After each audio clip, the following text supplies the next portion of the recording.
Subscribe now and press the bell icon. Never miss an update. Hello दोस्तों, तो आपका फिर से स्वागत है हमारे आज की इस वीडियो में हम आपको क्लास 10th का प्रश्नावली 3.5 का प्रश्न संख्या चौथा का जो तीसरा में दिया गया है उसका समाधान कराएंगे। इसके पहले सभी प्रश्नों का समाधान हम करवा चुके हैं। यदि उसका वीडियो आप नहीं देखे तो हमारे प्ले लिस्ट में जाकर उनका वीडियो देख सकते हैं। तो इस प्रश्न को बनाना हम लोग शुरू करते हैं। तो इस प्रश्न में क्या बोल रहा है, देखिए, अस ने एक टेस्ट में 40 अंक अर्जित किए। जब उससे प्रत्येक सही उत्तर के लिए 3 अंक मिले तथा शुद्ध उत्तर पर 1 अंक की कटौती, जब उसको सही एक प्रश्न पर 3 अंक सही पर मिलता है और गलत पर 1 अंक की कटौती होती है तो वह 40 अंक अर्जित करता है। यदि उसे सही उत्तर पर 4 अंक और यदि उसको सही उत्तर पर 4 अंक मिलता और गलत उत्तर पर 2 अंक की कटौती होता तो उसे 50 अंक अर्जित करता है। तो टेस्ट में कितने प्रश्न थे? इसमें हमको जो टेस्ट में पूछा गया प्रश्नों की संख्या वो ज्ञात करना है। तो इसमें एक गलत उत्तर के प्रश्न होंगे और सही उत्तर के भी प्रश्न होंगे। तो इन दोनों को हम मानेंगे। तो यह मानेंगे क्या? माना कि सही उत्तर वाले प्रश्नों की संख्या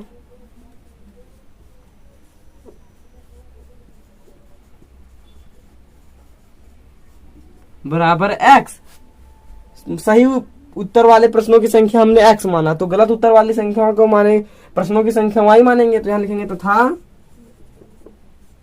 गलत उत्तर वाले प्रश्नों की संख्या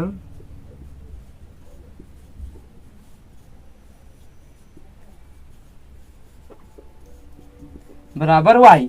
जब हमने सही उत्तर वाले प्रश्नों की संख्या x माना और गलत उत्तर वाले प्रश्नों की संख्या y माना है, तो जो हमारे प्रश्न में आगे बोल रहा है उसको हम करेंगे। तो यहाँ प्रश्न में क्या बोल रहा है, प्रश्न में क्या बोल रहा है जी, उसको उत्तर पर 3 अंक और गलत उत्तर के लिए 1 अंक की कटौती की जाती है तो उसको 40 अंक अर्जित होते हैं। तो हमारे जो सही उत्तर वाले प्रश्न है x है, तो उसमें यदि हम x से गुना करेंगे 3 अंक, क्योंकि एक प्रश्न पर 3 अंक मिलता है, तो वह x प्रश्न है तो 3 अंक गुना x। उसके बाद एक गलत उत्तर पर एक अंक की कटौती होती है। तो 1 अंक की कटौती होती है तो वो सही में 1 अंक की कटौती होती है ना, तो इसमें माइनस होगा y। तो बराबर उसको 40 अंक अर्जित होते हैं। तो हमारा समीकरण 1 हो गया ही। अब पुनः प्रश्न में क्या बोल रहा है, पुनः प्रश्न में बोल रहा है यदि उसको सही उत्तर पर 4 अंक और गलत उत्तर के लिए 2 अंक की कटौती की जाती है तो उसको 50 अंक मिलते हैं। तो हमारा सही प्रश्नों की संख्या x है और उसको यदि 4 अंक मिलता तो 4x हो जाता। तो यहाँ पर हो जाएगा 4x और माइनस गलत के लिए 2 अंक की कटौती की जाती है तो सही में से ही घटेगा कटौती का, सही जो होता है उसमें से कटौती का घटेगा। तो यहाँ माइनस हो जाएगा 2y, क्योंकि गलत प्रश्नों की संख्या y है और यहाँ पे 2 अंक कटेंगे तो 2y हो जाएंगे। बराबर इसको 50 अंक अर्जित होते हैं। तो 50 हमारा समीकरण 2 हो गया। अब समीकरण 1 और 2 को हम किसी भी विधि द्वारा हल कर सकते हैं, क्योंकि इस प्रश्न में नहीं बोल रहा है कि हमको कौन सा विधि से हल करना है। इन दोनों प्रश्नों को हम विलोपन विधि से हल करेंगे। यदि आपके लिए कोई और विधि उपयुक्त है तो आप उस विधि से हल कर सकते हैं।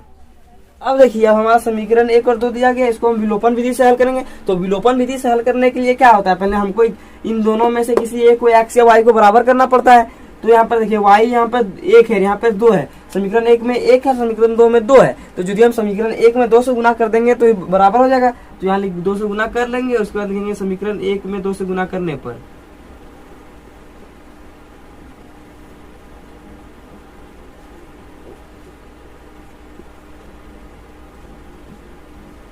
अब इन दोनों को गुना करेंगे। यदि हम 2 से अब इसको गुना करेंगे तो इस 2 से गुना करेंगे 3 में तो कितना होगा, 3 गुना 6x, माइनस का माइनस रहेगा और इस 2 को गुना करेंगे y से तो 2y बराबर, फिर ये 2 को गुना करेंगे इस 40 से, तो इस 2 को गुना करेंगे इस 40 से तो कितना होगा, 40 गुना 2 80, तो 80 हो जाएगा। उसके बाद देखिए ये तो उसमें हमको कुछ से गुना नहीं करना, तो ये का वही रह जाएगा। तो 4x माइनस 2y बराबर 50।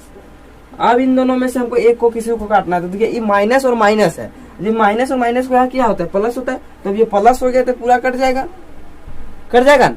उसके बाद देखिए प्लस प्लस फिर माइनस होता है, तो 6x में माइनस 4x होगा तो कितना बचेगा, माइनस 4x होगा तो कितना बचेगा 2x।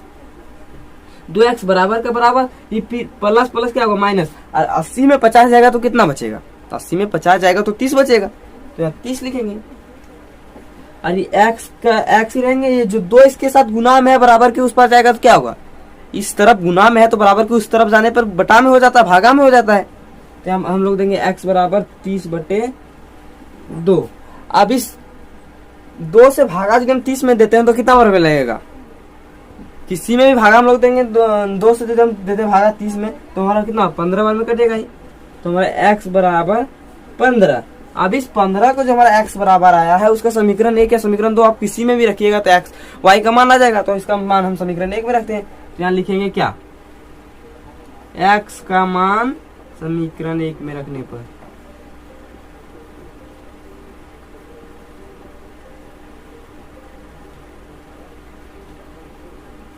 तो हमारा समीकरण 1 क्या दिया गया है 3x माइनस वाई बराबर 40, तो इस समीकरण 1 को हम यहाँ लिख लेते हैं 3x माइनस वाई बराबर 40।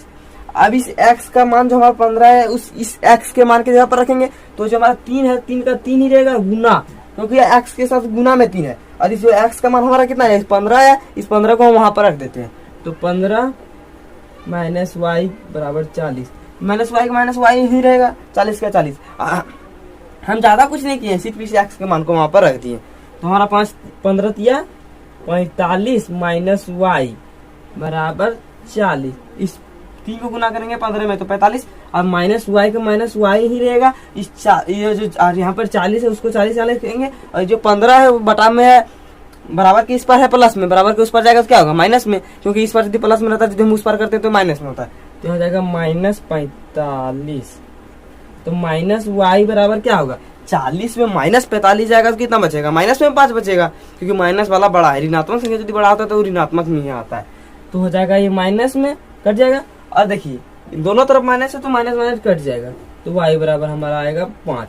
यानी कि जो सही प्रश्न की संख्या जो था वो कितना था, x बराबर हमारा सही प्रश्न, तो यहाँ माने थे क्या सही प्रश्न बराबर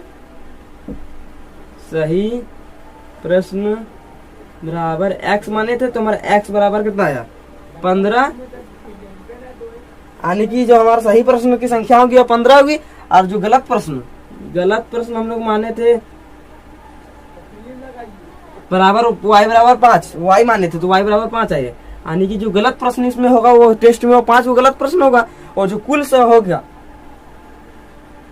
कुल प्रश्नों की संख्या गलत और सही मिला के होगा तो 15 सही है और गलत 5 है तो 20, तो कुल बराबर 20 प्रश्न, तो हमारा प्रश्नों की संख्या 20 होगा, और हमें यही याद करना था, तो हमारा आंसर यही हो जाएगा। Thanks for watching. Drop a like, leave a comment, and don't forget to subscribe.